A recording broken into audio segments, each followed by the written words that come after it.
정치권에서 일어나는 수많은 사건들의 맥락을 짚어보고 앞으로 벌어질 일들을 예측해보는 시간이죠. 월간 정청래. 한 달 만에 다시 만납니다. 정청래 전 의원 나오셨어요. 어서 오십시오. 네, 여러분 안녕하십니까. 이 시대의 참 분석가 정청래입니다. 바꾸셨어요? 분석가로? 그때그때에 따라서 가장 적확한. 참 예언인이 있었고 뭐 있었죠? 참 겸손인, 참 자랑인, 참 해설인, 참 예언인. 참 농사꾼도 있었고. 참 농사꾼도 네, 있고. 네. 참 분석가까지. 요즘은 제가 이제 배추를 심어서 배추밭에 다닙니다. 월간 정청래 전 의원 배추밭에 다니고 계시는 이분과 함께 오늘 분석을 해볼 텐데 오늘 주제 들어가기 전에요. 네. 어제 우리가 좀 깜짝 놀란 사진 하나를 만났었잖아요. 네. 눈물의 문성근. 네, 앞에서 김여진. 행간에서도 잠깐 다루긴 했습니다만, 그러니까 문성근, 김여진 두 배우의 사진, 아주 네. 낯뜨거운 사진 그렇습니다. 합성된 것이 네. 2011년 11월쯤에 구구 사이트, 네. 보수 성향 사이트 이런 데서 돌아다녔는데 어떤 누리꾼이 장난친 거냐 했더니 이제와 알고 보니 국정원이더라. 세상에. 국가정보기관이 그런 합성사진이나 만들고 있었다니. 예. 예, 그것도 국민의 혈세를 받고 사는 사람들이. 그러니까요. 천인 공노할 일이고요. 특히 문성근 씨 같은 경우는 예. 이분이 세계 최초의 정치인 팬클럽 노사모에서 활동을 했지 않습니까? 노사모 활동했죠. 그리고 노무현 대통령이 그에 힘입어서 당선이 됐었고. 예, 예. 그리고 보통의 경우라면 예. 논공 행상에서 자리 하나 챙기고 뭐 이런 거 아닙니까? 그럴 수 있죠. 이분은 오히려 정반대로 장관 제의를 받았었어요. 아, 문성근 씨가? 네. 문화부 장관? 그럴 겁니다. 아, 문화부 장관 제의를 받았었어요? 제의를 받았는데 사양했어요. 사양 이유가 뭐냐면 예. 내가 만약에 이런 장관 자리를 얻는다면 예. 나의 순수한 마음, 노사모의 순수한 마음 이것이 왜곡될 수 있고 예. 또 그것을 위해서 활동을 한 것이 아닌데 예, 예. 오해받을 소지가 크다. 그래서 나는 본업에 충실하겠다. 배우직에. 그리고 본업에 들어가려고 그랬는데 그때 이후로 사실은 써서는 안 될 사람 그래서 계속 배제되고 이렇게 됐었는데 결국은 문화부 블랙리스트까지 그러니까요. 올라서 예. 계속 출연이나 이런 것이 이제 제한되고 이랬었는데 그 정점에 국정원이 있었고 그러니까요. 그것도 모자라서 그런 낯뜨거운 합성 사진까지 예, 이렇게 예. 되니 그분의 심정이 오죽하겠습니까? 자, 이 사건 이제 과거가 하나둘 드러나고 있습니다. 말끔히 조사할 거 조사하고 털고 갔으면 좋겠다. 네. 예, 적폐 청산하고 갔으면 좋겠다. 이 이야기로 오늘 월간 정청래 문을 엽니다. 그나저나 지난달에 오셨을 때 말이죠. 네. 대통령 지지율이 워낙 높아가지고 야당들이 상당히 앞으로 곤란할 거다 그러셨잖아요. 네. 근데 한 달 사이에 지지율이 좀 떨어졌어요, 정 의원님. 지금도 야당들이 굉장히 곤란하죠. 지금 그래도 80% 넘던 것이 70% 바로 아래까지 좀 떨어졌거든요. 네. 왜 그렇게 보세요? 아무래도 이제 북핵 위기 역시 안보. 이런 부분이 있기 때문에 이거는 옛 보수층들이 사실상 문재인 대통령 부분을 비판하기 좋은 소재를 만난 거죠. 그러다 보니까 숨죽여 있다가 예. 이렇게 이제 목소리를 내기 시작하면서 이게 뭐지? 이러면서 이제 그럴 수 있는데 일시적 현상인데 그렇다 하더라도 67%, 예, 8% 예. 이렇게 되는 것은 사실은 꿈의 지지율이죠. 뭐 예전에 비하면 높은 겁니다만 문재인 정부 들어서서 워낙 고공행진을 했기 때문에 그래도 좀 출렁임을 지금 느끼고 있을 거예요. 정치의 지지율이라는 것이 상대적인 거거든요. 상대적으로 보세요. 자유한국당 지지율 한번 보세요. 그거에 비하면 15, 16 뭐 이렇게. 네, 그러면 뭐 지지율이 떨어져서 대통령이 곤란한 거 아니냐, 인기가 없어진 거 아니냐 이렇게 말하기는 좀 어폐가 있죠.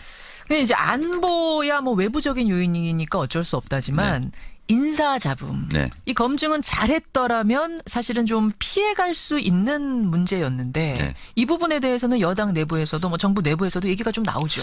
이런 경우를 보고 5개 T라고 그러죠. 네. 근데 이제 5개 T에서 T가 강조되는데 T는 뭐 T눈 같은 게 하나 박혀 있는 건데 실제로 인사 검증을 잘 하고 예. 문제가 없었으면 더 좋았을 것 이런 그렇죠. 아쉬움은 좀 있지만 그렇죠. 그래도 예전 정권에 비해서는 상당히 저는 좀 양호한 편이다 이렇게 봅니다.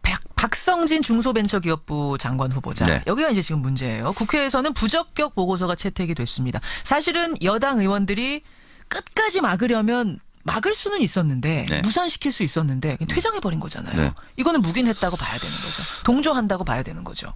뭐 소극적 그렇죠. 뭐 동의 이렇게 표현할 수 있을까요? 그렇죠. 네. 그런 상태에서 청와대로 공이 넘어갔습니다. 네. 청와대 어떤 결정을 하게 될까요? 어떻게 예언하세요? 문재인 대통령의 반응은 예. 담담하게 대처하라. 이거는 시간을 두고 좀 지켜보자. 이제 이런 것 같고 또 민심을 좀 더 살피는 그런 시간을 좀 갖자는 부분이고 예, 예. 제 감으로는 예. 예언하건대는 김명수 대법관 후보자 예. 인준과 맞물려 있는 것이다 이렇게 생각합니다. 김명수 대법원장 후보자 지금 이제 국회 표결을 해야 됩니다. 네, 대법원장 그렇습니다. 후보자이기 때문에 빨라야 28일이에요. 네. 28일. 포기시키더라도 그 무렵쯤에 포기시킬 거다. 저는 그러지 않을까 하고 예상합니다. 아, 그러네요. 하긴 자진 사퇴를 시키더라도 그 무렵쯤 가서 여론도 봐가면서 네, 네. 상황을 봐가면서 네. 그러면 야당에서도 아 역시 우리의 의견에 귀를 기울여서 협치를 하려는 모습을 보여주는 거야. 뭐 이러면서 김명수 후보자 인준에 긍정적인 어떤 뭐랄까요 영향을 줄 수 있다. 그럴 것 같습니다. 그리고 실제로 당내 분위기 몇몇 예. 의원들 이렇게 의견을 봐도 여당 민주당 내에서도 분위기가 안 좋은 것은 사실입니다. 박성진 후보자에 네. 대해서 결국은 낙마 쪽으로 보시는 거군요. 예언하자면 쉽지 않다. 기독교 방송에서 이런 얘기하면 어떨지 모르겠습니다만 장관이고 예, 예. 그리고 어떻게 보면 하나의 부처를 이끈 수장으로서 예. 자기의 신앙과 예. 또 이런 행정과 이건 좀 다른 문제지 않습니까? 그런 부분에서 네. 박성진 후보자 받아들이. 사실 이제 그것도 그거지만 뉴라이트 사관 사실 이건 더 치명적이잖아요. 그렇습니다. 예, 뉴라이트 사관을 여기저기서 보여줬기 때문에 과연 이 정부와 같이 갈 수 있는 철학인가 그게 역사관인가 이 문제예요. 네, 그렇습니다. 그래요. 박성진 후보자는 좀 어려운 쪽으로 일단 예언을 하셨습니다. 그나저나 김희수 헌재소장 후보자 인준 결과 사실은 이것 때문에 이번 주는 내내 전국이 뜨거웠는데 부결 예상하셨어요? 저는 예상하지 못했죠, 저도. 못하셨어요. 예. 그러니까 아슬아슬했지 않습니까? 2표 차이로 결국은 이제 낙마가 된 건데 예, 예. 이분이 이 헌법재판관 이미 하고 있잖아요. 그렇죠. 그러면 재판관은 됐는데 소장은 안 된다. 예, 예. 그리고 소장이 무슨 9표 중에서 여러 표를 행사하는 것도 아니지 않습니까? 예. 그냥 리더십을 발휘하는 자리인데 저는 자격이 없다고 낙마시킨 그런 야당이 자격이 없다. 야당 자격이 없다. 야당 자격이 없다. 네. 아, 진짜로 자격이 없는 사람이라서 떨어뜨린 거면은 지금 문제가 없는데 네네. 야당에서도 박지원 전 원내대표가 추천한 사람이라는 거 아니에요? 그렇습니까? 그러니까 어제인가요? 전북에 국민의당 비판하는 그런 플래카드가 지금 등장하기 시작했습니까? 자유한국당 예. 갑철수 대표라는 그런 플래카드가 그런 플래카드가 등장했어요. 더불어민주당 측 지지자가 붙인 플래카드는 아니에요? 그런 건 모르겠습니다. 아, 그걸 모르시고요. 네. 어쨌든 호남 민심이 예사롭진 않다 국민의당에 네. 대해서 그런 말씀이세요? 저는 국민의당이 심하게 국민들이 다 보는 앞에서 자살골을 넣었다 이렇게 생각을 합니다. 자살골이라는 생각까지. 네, 그런데 어쨌든 자살골을 넣고 골 세레머니까지 했어요. 20대 국회 결정권은 국민의당한테 있다. 안철수 대표가 그런 말했죠. 저는 대국민 바보 선언이라고 생각합니다. 왜요? 왜냐하면 부결에 대한 후폭풍이 있을 텐데 우리가 했다는 식으로 하는 거거든요. 그러니까 사실은 무기명 투표였기 때문에 가만히 있으면 가만히 이게 어디서 나온 사실은 건지 우리도 모르는 안타깝다, 건데. 예, 당황스럽다, 예, 이렇게 될 줄 몰랐다. 예. 이렇게 하는 게 맞는 거예요. 그게 이제 박지원 전 원내대표는 사실 그렇게 말을 했거든요. 근데 이제 안철수 대표가 예. 본인이 그냥 우리가 결정권을 가지고 있다. 완전히 바보 선언이죠. 좀 엇박자가 났어요. 그 그렇습니다. 안에서도. 예. 예. 그런데 이제 거기에 한 발 더 나가서 김명수 대법원장 후보자도 우리가 뭐 캐스팅 보트를 쥐고 있다. 예. 잘해라 이런 식으로 나오고 있잖아요. 그렇죠. 그러니까 자살골을 넣은 후에 세레모니를 하고 또 자살골을 넣을 거야. 저는 선언까지 했다? 그렇습니다. 그러니까 이제 정략적 투표를 우리가 하고 있다라고 오히려 국민의당이 광고한 꼴이 됐다. 네, 그런 그렇습니다. 의미에서 자살골이다 이런 말씀이신 그렇습니다. 거죠. 네, 네. 그런데 국민의당이 뭐 정략적 투표, 정치적 투표를 했든 소신 투표를 했든 밉든 좋든 네. 정부 여당 입장에서는 놓을 수 없는 협치의 파트너인 것만은 사실이잖아요. 현실적으로 여소야대기 때문에. 네. 그렇죠. 그렇습니다. 상황이 좀 어렵긴 할 거예요. 이렇게 되면. 그렇습니다. 여당 지도부 그러니까 입장에서. 이 애간장이 녹을 거예요. 애간장이 녹을 거예요. 네. 그게 맞는 말일 거예요. 네. 게다가 우원식 원내대표는 이제 오늘 나온 기사지만 네. 보좌관이 총선 당시에 네. 무소속 후보자한테 뭐 사퇴를 권유하면서 돈을 건넸다란 의혹까지 지금 검찰이 내사를 벌이고 있는 것으로 드러나서 뭐 우한식 원내대표 본인은 몰랐다고 하지만 네. 상황이 더 어렵게 된 거죠. 네. 예, 지도부가 좀 어렵게 됐습니다. 어쨌거나 뭐 악재는 악재죠. 악재죠. 지금 전국회 한복판인데. 그렇죠. 네. 그래요. 예. 국회 상황들, 지금 인사청문회를 둘러싼 상황들 잠깐 짚어봤고, 자유한국당 얘기로 가보겠습니다. 네. 자유한국당. 자유한국당의 혁신위가 박근혜 전 대통령, 그리고 서청원, 최경환 의원 자진 탈당을 하시든지, 자진 탈당할 의사가 없다고 하면 출당시켜라. 네. 지도부한테 이렇게 권고안을 냈습니다. 당 지도부가 어떻게 할 걸로 보이세요? 홍준표 대표는 1심 선고 결과를 지켜보자. 10월까지는 예, 보자. 예, 그래서 지금은 서로 눈치 작전을 하고 있는 중인 것 눈치 같은데 작전. 마주보는 열차가 지금 째깍째깍 다가오고 있는 상황이죠. 예. 그러니까 박근혜 전 대통령을 출당을 시킬 수도 없는 것이 자유한국당 지금 15, 6%의 지지율 중에 박근혜 대통령을 지지하는 소위 말하는 태극기 세력. 그렇죠. 이분들의 지지가 있거든요. 만약에 그렇게 되면 가뜩이나 지금 이 어려운데. 끼니 걱정하는 집안에 그래요. 완전히 뭐 네. 고가에 다 거들날 수도 있고 이런 그러니까요. 상황이기 때문에 뭐 이럴 수도 저럴 수도 없는 그야말로 진퇴양난. 비는 오고 해는 떨어지고 갈 길은 멀고 뭐 그런 상황이죠. 일단은 10월까지 1심 선고까지는 시간을 벌었습니다만 1심에서 유죄가 나오면 뭐 유죄 나올 가능성이 훨씬 더 크지 않습니까? 그렇습니다. 예. 유죄가 나오면 결국 홍준표 대표는 뭔가 결정을 내려야 될 텐데 네. 어떤 결정을 결국은 하게 될지 또 예언 부탁합니다. 그러니까 최경환 의원 같은 경우 당장 뭐 반발하고 있지 않습니까? 내가 왜 나가야 되느냐? 뭐 폐륜 정치다 뭐 이런 네. 식으로 나오고 있기 때문에 어차피 큰 충돌음이 생길 것 같아요. 네. 근데 뭐 정치권이 가능한 것도 없고 안 가능한 것도 없기 때문에 예. 네, 저는 뭐 그러다가 이정현 의원 같은 경우는 뭐 지금 무소속 상태 아닙니까? 본인 스스로 나갔죠. 스스로 나가고 그런 일이 있지 않을까 그런 생각이 듭니다. 왜냐하면 나머지 있는 의원들의 이익상 친박 의원들이 없어지는 것이 대다수의 자유한국당 의원들의 이익이다라고 판단할 것이기 때문에 그런 상황에서는 거의 등 떠밀려서 내보내지 않을까 그렇게 예상을 합니다. 자진 탈당 쪽으로 네. 가지 않겠는가 지방선거를 앞두고 네. 짐을 덜어주. 글쎄요. 오히려 친박계가 똘똘 뭉쳐서 홍준표 대표를 치고 올라갈 가능성? 이것도 저는 가능할 것 같은데. 한번 지켜보죠. 지켜보죠. 근데 이건- 그냥 물러가지는 않을 것 같아요. 물러나더라도 네네. 큰 충돌은 한번 뭔가 폭탄 몇 개를 터뜨리고 예, 자유한국당. 자, 결국 이제 이렇게까지 권고안을 혁신위가 낸 이유는 뭔고 하니, 그리고 홍준표 대표가 지금 고민하는 이유는 뭔고 하니, 바른정당이 있어요. 거기에 바른정당. 네, 그렇습니다. 바른정당하고 보수 대통합을 해야지 지방선거 앞두고 뭔가 될 것 같은데, 워낙 지지율이 지지부진하니까. 바른정당은 이미 원심력이 작동하고 있다고 저는 이렇게 보고 있습니다. 무슨 말씀이세요? 김무성 전 대표와 유승민 전 후보가 예. 뭐 무슨 키스 뭐 쇼를 하지 않았습니까? 뭐 지난 키스였는지 그냥 뽀뽀였는지 이건 모르겠습니다만. 하여튼 보기 민망하더라고요, 그것도. 그런데 예. 두 사람이 찰떡궁합이라면 굳이 그런 연출을 할 필요가 없거든요. 기자들 바로 앞에서. 그거예요. 네, 그렇습니다. 네. 아니, 그런 퍼포먼스를 뽀뽀는 했다는 거거든요. 사랑할 때 하는 건데 사랑하지도 않으면서 한 것은 뽀뽀에 대한 인격 모독이 아닌가? 오히려 지금 두 분 사이의 갈등이 크다는 걸 역으로 보여주는 거였다. 네, 그렇습니다. 네. 그렇게 해석하세요. 네, 그래서 예. 역설적이게도 그 뽀뽀 사진 그걸 보면서 예. 곧 무너지지 않을까 그런 생각을 했습니다. 오히려 왜냐하면 한 명만 이탈이 되잖아요. 그럼 원내 교섭단체가 무너지지 무너져요. 않습니까? 그게 탁수무석이기 때문에. 그러면 급격하게 분열될 와야 수 될 있죠. 와해되고 분열될 수 있죠. 그렇게 보시는 거예요. 그것이 지금 예. 팽팽하게 지금 버티는 쪽과 예. 또 그것을 긴장을 무너뜨리려 한 쪽 이런 쪽이 지금 팽팽하게 대결하고 있다 이렇게 보고 있습니다. 와, 그 뽀뽀 사진을 보면서 네. 정말 심상치 않구나라는 정말 걸 심상치 오히려 네, 느꼈다는. 그렇습니다. 밖에서는 우하나 물갈퀴질은 이렇게 열심히 하는 거죠. 알겠습니다. 이렇게 되니 그분의 심정이 오죽하겠습니까? 자, 이 사건 이제 과거가 하나둘 드러나고 있습니다. 말끔히 조사할 거 조사하고 털고 갔으면 좋겠다. 네. 예, 적폐 청산하고 갔으면 좋겠다. 이 이야기로 오늘 월간 정청래 문을 엽니다. 그나저나 지난달에 오셨을 때 말이죠. 네. 대통령 지지율이 워낙 높아가지고 야당들이 상당히 앞으로 곤란할 거다 그러셨잖아요. 네. 근데 한 달 사이에 지지율이 좀 떨어졌어요, 정 의원님. 지금도 야당들이 굉장히 곤란하시죠. 지금 그래도 80% 넘던 것이 70% 바로 아래까지 좀 떨어졌거든요. 네. 왜 그렇게 보세요?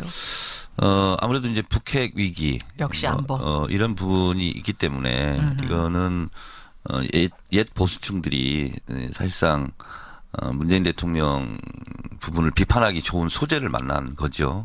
그러다 보니까 숨죽여 있다가 예. 이렇게 이제 목소리를 내기 시작하면서 이게 뭐지? 이러면서 이제 그럴 수 있는데 일시적 현상인데 그렇다 하더라도 67%, 예, 8% 이렇게 되는 것은 사실은 꿈의 지지율이죠.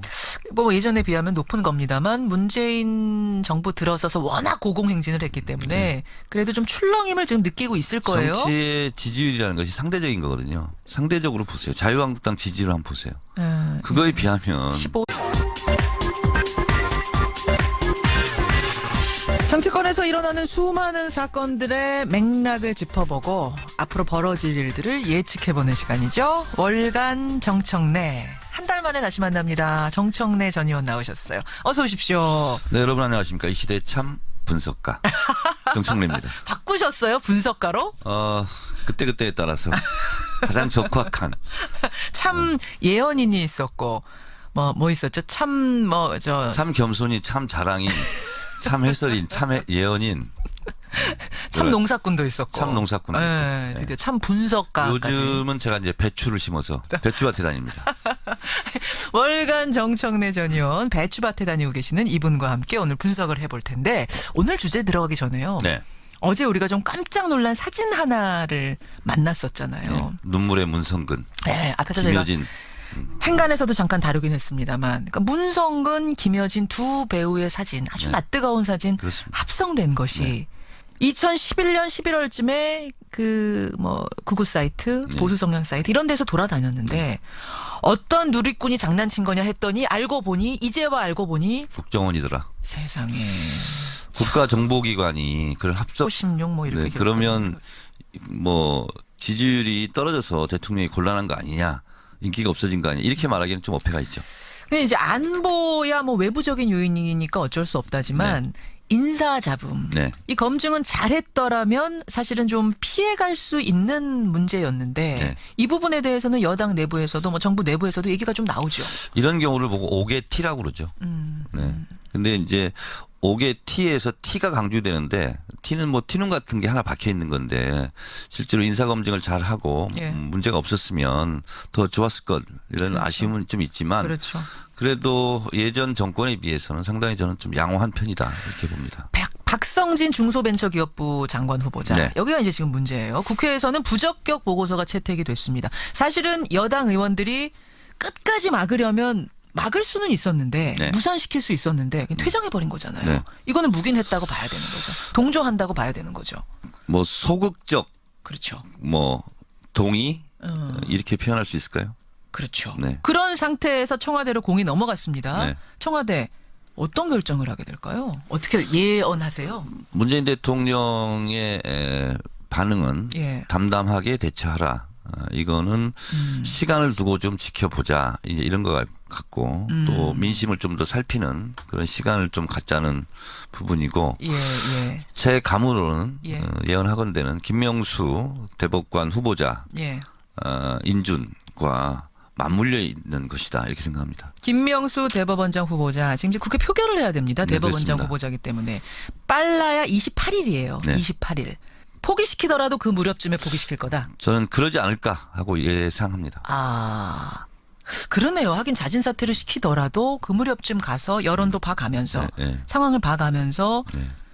그러면 야당에서도 역시 우리의 의견에 귀를 기울여서 협치를 하려는 모습을 보여주는 거야. 뭐 이러면서 김명수 후보자 인준에 긍정적인 어떤 뭐랄까요 영향을 줄 수 있다. 그럴 것 같습니다. 그리고 실제로 당내 분위기 몇몇 예. 의원들 이렇게 의견을 봐도 여당 민주당 내에서도 분위기가 안 좋은 것은 사실입니다. 박성진 후보자에 네. 대해서 결국은 낙마 쪽으로 보시는 거군요. 예언하자면 쉽지 않다.